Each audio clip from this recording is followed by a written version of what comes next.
What's up, guys? I'm Chris Aponte, and this is an unboxing of the original 1985 Air Jordan 1 High Chicago. Got this off of TRADEBLOCK. I made a trade that you can see on the screen now. The trade was for the 2015 Air Jordan 1 High Chicago OG DS condition and the Saquon Barkley size 10.5s that I had also tried on the right shoe. That's when I learned that they don't fit a wide footer that's 10.5. I have to go up half a size. This shoe is not a DS. There are flaws, certainly, in this used 1985 Air Jordan 1 High Chicago. I believe that the condition positives outweighed the condition negatives. I'll do the negatives first. What I saw in the pictures is that the vamp, otherwise known as the toe box, all creased up. There is paint flaking going on the collar and some other places as well. The thing that I liked about it though, and this is important when it comes to wear, is that there was hardly any star loss and there was no heel drag in the pictures. Now imagine that. How old is that? This is being filmed in 2022. This shoe came out, this one in this box came out 37 years ago, right? Did I do the math right? And there was hardly any star loss or heel drag. I think that's kind of a miracle. The upper definitely needs some work. I decided to take a risk. Why did I take a risk with my 2015 Chicagos? Well, number one, that shoe was mass produced. I can still get it. I know it's very expensive when it comes to the secondary market resale value, but I can still get it. This shoe is a lot harder to find. And this is something as a amateur sneaker historian, I guess. This is probably the most important shoe in my collection now. This has a replacement box. So we don't get to see the original box, but we do get to see the shoe. I'm gonna take a sip of my coffee, and without further ado. Geez. Hoka box.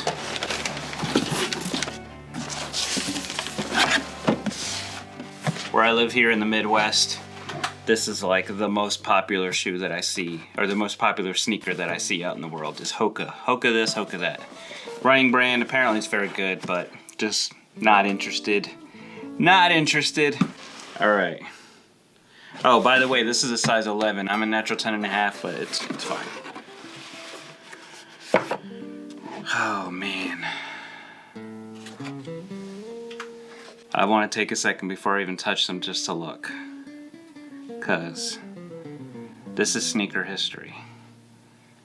Sneakers were already popular in the urban communities, New York City being one of them. And this shoe did not really take off, but as a symbol for Michael Jordan's greatness on court and as a symbol for sneaker culture, this is the shoe. And it's sitting here in this box, and I am super stoked. And now I'm gonna touch it for the first time.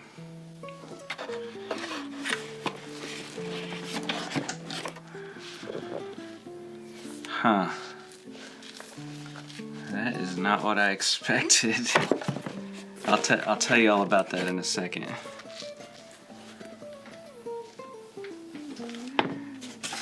Yeah, I don't know what this is. It's some kind of... somebody tell me in the comments. He says, hey! I don't know, it's a deodorizer or something. It has some charges left. Sure, whatever, I don't know. Oh, here's one in here too, so it must have been in both of them. And then the insoles were from a different shoe. I can't remember exactly what he said. So right away when I pulled it out, the collar here is hard. It feels like a harder, like a foam in there, and also the material on the front is like a kind of a denim cotton. There is a code in there. See if I can pick it up. It has a size and then it has a number. I don't know if you said the laces were original or not. I'm sure they're not. The leather is serious on this. This is some serious leather. This is legit cow, it feels like. I know even back then it wasn't like the highest quality leather, but damn, it is nice and thick. The heel counter, super strong. Here's another interesting little tidbit. The wings are not debossed on the original 1985 Air Jordan 1. The wings are just, it's printed on there. It's not that shiny, debossed design, which is interesting. Here's that older style swoosh. Older style swoosh with a bigger hook. Well, you can see the paint flaking here and here. I don't know if I could just touch that up or not. I think if I was going to touch it up, I'd have to remove all the black paint that's there first. The color on the red and the black paint though, otherwise is excellent. We are yellowing here slightly on the quarter panel and of course on the midsole, but that looks great. If you are a fan of aging a Jordan 1, this is the real deal. This is what it's supposed to look like. Okay, so the pictures were deceiving about the star loss, but there are still stars there. They're not completely gone. There you go. So right in the middle, the stars are worn, but on the front and on the underside, which is really interesting because that's where you would think the shoe touches the ground the most, is in good shape. I don't see a whole lot of heel drag. I really don't. That looks good. Here is the original Air Jordan 1 High Chicago outsole, the original design. This is a dunk outsole. They just reused the dunk outsole. What's the difference between this and the dunk? They put a encapsulated air unit in this shoe, and they did not do that for the dunk. The dunk is just flat. Now I am also curious to know if this is board lasted. The 85 line of reissues are board lasted, and they also have a polyurethane insole. So let's take a look at that. Huh, this is interesting. The tongue tag is kind of messed up. How did that happen? Here's this tongue tag on the right shoe. Such an interesting design because I'm sure that threading and printing machines weren't as advanced as they are now, and it's probably as good as you can get with those straight lines. It essentially just made up straight lines that made up the monogram. Nike and the swoosh name and stripe are trademarks, and your guarantee of quality. This product covered by a patent and foreign patents, and then in French, made in Republic of Korea. These were made in Korea. I want to see if it's board lasted. It is. So this is not an original insole, but this is board lasted, which provides a lot more stability in a performance shoe, even back then. So that's cool. You can see the white threading that goes into the midsole, and that is something that you don't see anymore really. It's pretty well hidden. The shoe, I guess, is just made a little bit differently. And I don't see a size tag in here. The tongue feels not so much like nylon. The tongue feels like cotton. That's nice. So I will say this. The materials on this, now that I have it in hand, are better than the materials on a modern Air Jordan 1. No doubt. The collar feels so much nicer. Board lasted, of course. The tongue feels like cotton. It doesn't feel like nylon. It could be nylon, but it just feels more dense, like there's more dense fabric here than there is on a typical Jordan 1. And then let's talk about the bad here, which is that rand. That is really, really creased up, okay? But I don't know if I'm gonna wear this, and if I'm not, it looks cool.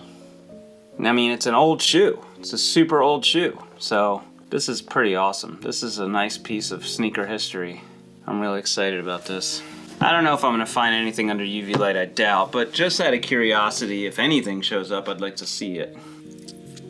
You know, maybe if they touched paint up somewhere, I'd be able to find it. Nothing on here. I just realized I forgot to show you the other tongue tag, which is kind of missing a lot of thread. Do that in a second when I'm done this. Yeah, nothing significant. If they touched anything up, then I probably would have seen it. There's the other tongue tag.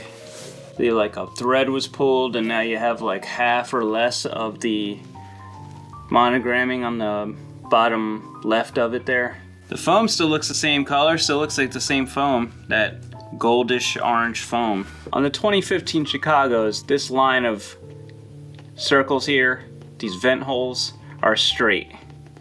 And then typically on other Chicagos, the modern ones, they are not. So this is interesting to find out that it is not straight. It is symmetrical. I think it's definitely more symmetrical than modern Jordans, but it is not a straight line. All right, I'm gonna decide what to do with these. I'm really happy to have this in my collection.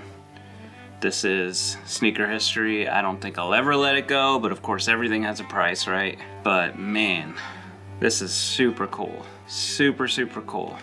Maybe I'll wear them. I mean, somebody else wore them. I couldn't hurt them that much more. Nah, I'm not gonna do that. Maybe a little bit, just to sort of give a review of how they feel versus real Jordans or modern Jordans, but it's pretty awesome. Pretty stoked. Anyway, that's it guys. I hope you enjoyed it. Like and subscribe. Don't forget to check out my other content. I have other sneaker hauls and I have authentication guides. Anyway, peace.